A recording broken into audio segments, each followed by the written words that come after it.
Why do you think everyone was so ready to bury Michigan, and you think everybody is looking for an excuse to resuscitate Ohio State? What do you make of that, Desmond? Why? That's a really good question, and I really can't. I mean, it's hard for me to place my finger on it. I think that some people, they're turned off, or they've been turned off by the behavior of Jim Harbaugh at times. I think, so when you don't like a coach, then you don't like his team.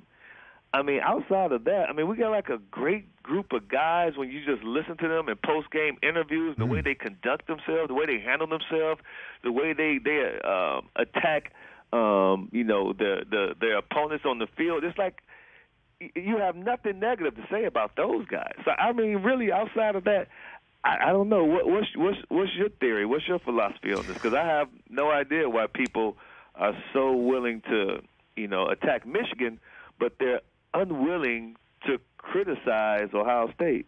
Well, before you came on, I said that if Michigan had lost the game by 22, there wouldn't even be a backdoor available for Michigan. They might have even put Alabama above Michigan.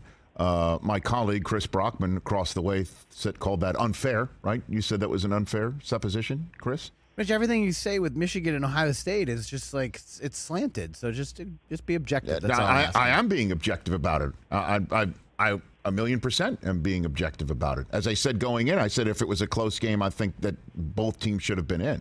That's what I said. I said that going into the game.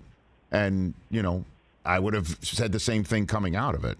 Now that I'm bringing this up, though, you asked me the question. I just think that, again, when Ohio State played Notre Dame, because Notre Dame, I guess, felt it was okay to play Ohio State when Michigan asked to. That schedule got bounced. They took Michigan off their schedule. But long story short, that yes, the non-conference schedule was weak. But I also think the way that Michigan had played football all year long, it was centered around Blake Corum. Nobody saw coming that J.J. McCarthy could pull off what he did against Ohio State. And I think that they thought that Ohio State was a much more versatile team, and that last year was a one-off. That's the other one, too. I thought a lot of people thought last year was a one-off. But I guess, placing all this aside for the moment, are we just rearranging chairs and it's Georgia's world anyway? What do you think, Desmond?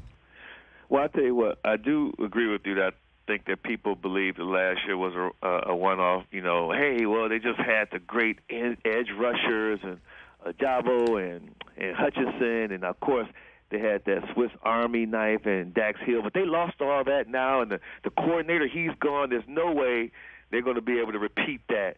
And now you're talking about them going to the shoe?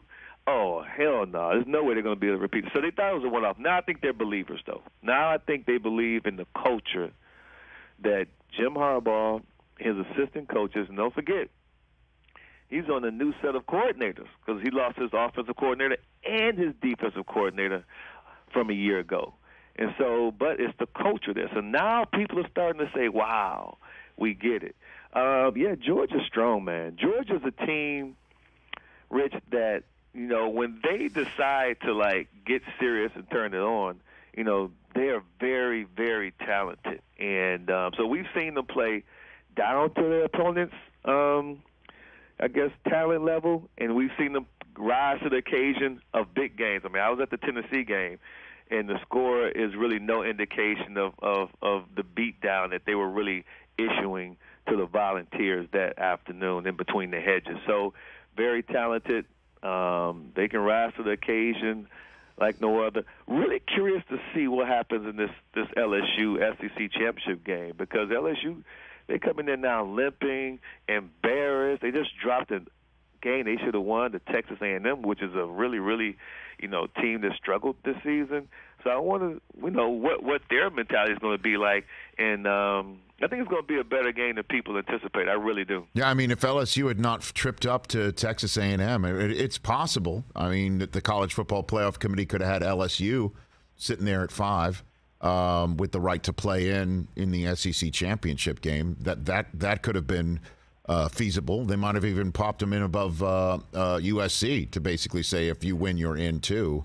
That would have been interesting, but unfortunately for LSU and Brian Kelly, that did not happen. Catch the Rich Eisen Show every single day on the Roku channel, 12 to 3 Eastern, for free.